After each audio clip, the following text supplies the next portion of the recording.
Shalom, apa kabar untuk kita semua?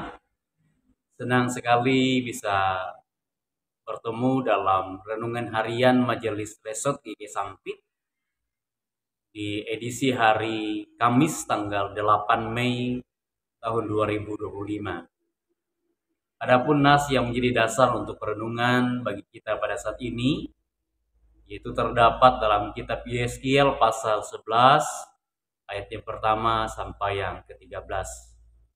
Saya tidak membaca secara keseluruhan dari ayat ini, silakan Bapak Ibu baca secara pribadi. Saya hanya membaca ayat yang ke-10 sampai yang ke-12, di mana judul perikopnya berbicara pemimpin-pemimpin Israel dihukum. Firman Tuhan bagi kita demikian. Kamu akan berbahan karena pedang, dan di tanah Israel aku akan menghukum kamu, dan kamu akan mengetahui bahwa akulah Tuhan. Kota ini tidak akan menjadi periuk bagimu, ataupun kamu seakan-akan daging di dalamnya. Di tanah Israel aku akan menghukum kamu, dan kamu akan mengetahui bahwa akulah Tuhan. Karena kelakuanmu tidak selaras dengan ketetapan-ketetapanku, dan peraturan-peraturanku tidak kamu lakukan. Bahkan engkau melakukan peraturan-peraturan bangsa-bangsa yang di sekitarmu. Amin. Adapun tema dalam renungan ini saya membuatnya dengan judul Allah Pembela Keadilan. Bapak Ibu yang dikasih dan diberkati Tuhan, firman Tuhan berkata kepada kita, janganlah iri hati kepada orang yang melakukan kelaliman, dan janganlah memilih satupun dari jalannya. Amsal pasal 3 ayat 31. Bapak Ibu yang dikasih dan diberkati Tuhan, ketika kejahatan dan kelaliman itu dilakukan oleh pemimpin-pemimpin Israel pada waktu itu, dengan jelas Allah sangat tidak menyukai perbuatan mereka.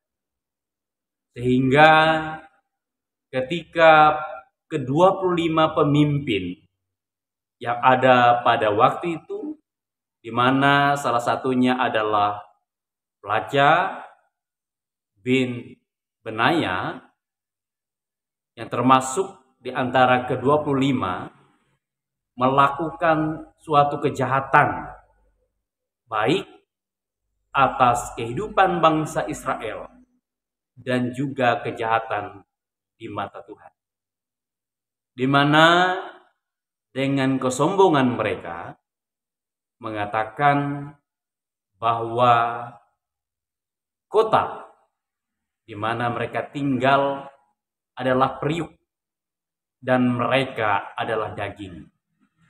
Tetapi ketika apa yang mereka lakukan itu tidak berkenan di hadapan Tuhan, maka apa yang menjadi kesombongan yang menyatakan periuk adalah perisai dan mereka adalah daging yang diamankan di dalamnya, di situ Tuhan memutar baliknya.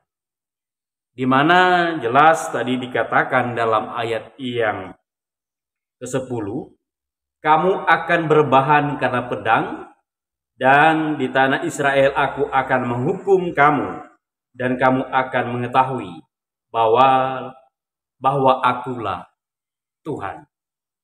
Jadi ketika mereka tidak hidup di dalam Tuhan, jelas Tuhan tidak akan pernah memberikan perlindungan bagi mereka, karena Allah adalah pembela keadilan itu. Jadi mari Bapak Ibu yang dikasih dan diberkati Tuhan, sebagaimana firman Tuhan dalam kitab Mazmur berkata, tetapi Tuhan adalah kota bentengku, dan Allahku adalah gunung batu perlindunganku. Ia akan membalas kepada mereka perbuatan jahat mereka, dan karena kejahatan mereka, ia akan membinasakan mereka. Tuhan Allah kita akan membinasakan mereka.